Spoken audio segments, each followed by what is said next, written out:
Hello दोस्तों, चलिए एक और महत्वपूर्ण वीडियो है मेरे पास में आज आप लोगों के लिए। पहला शब्द हो जैसे, ये कविता, लघु कविता नंदकिशोर आचार्य की लिखी कविता, राजस्थानी कवि, बीकानेर के निवासी। और इनकी जो कविता है आपके MGSU पाठ्यक्रम में फाइनल ईयर में लगी हुई है। तो ये कविता, इस लघु कविता की मैं व्याख्या आपको बहुत सरल शब्दों में करवाने जा रही हूँ। देखिए, ध्यान से सुनिएगा। पहला शब्द हो जैसे, इस जो छोटी सी कविता है, इसमें कवि ने अपने किसी प्रियजन की आवाज़ को अतीव आकर्षक बताया है। जब हम उदास होते हैं, जब हम गहरी उदासी में होते हैं और हम अपने किसी प्रिय की आवाज़ सुनते हैं तो वो हमें अत्यधिक आकर्षक लगती है, अत्यधिक मोहक लगती है। उसी के बारे में ये छोटी सी कविता लिखी है कवि ने।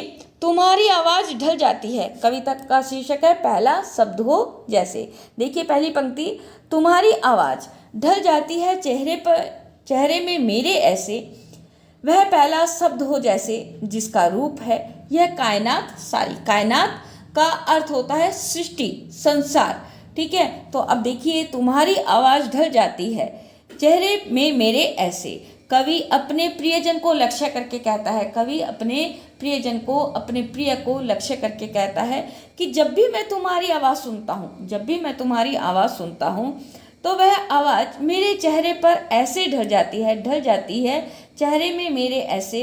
तो वह आवाज़ मेरे चेहरे पर इस कदर ढल जाती है, इस तरह ढल जाती है, वह पहला शब्द हो जैसे जिसका रूप है यह कायनात सारी। तो वह कवि कहता है कि वो शब्द मुझे ऐसा लगता है कि ये संसार, वो शब्द मुझे ये पूरा का पूरा संसार लगता है, ये पूरा का पूरा सृष्टि जैसा लगता है। और उस सृष्टि का भी वो पहला शब्द लगता है जब सृष्टि का सृजन हुआ हो और उस सृष्टि में वो पहला शब्द निकला हो, वो शब्द मुझे उस जैसा लगता है।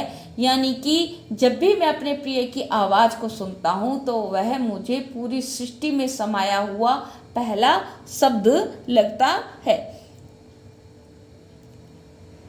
तो ये कविता है, इसमें केवल कवि ने अपने प्रियजन की आवाज़ को लक्ष्य करके बताया है कि जब भी मैं अपने प्रियजन की आवाज़ को सुनता हूँ तो वह आवाज़ अत्यंत मोहक, अत्यंत आकर्षक लगती है, अत्यंत मनोरम लगती है और वह मुझे पूरी सृष्टि में समाया हुआ पहले शब्द के समान सी प्रतीत होती है।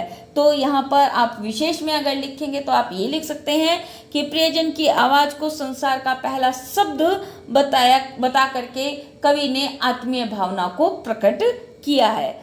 शब्दावली सरल है, उत्प्रेक्षा अलंकार है यहाँ पर, ठीक है।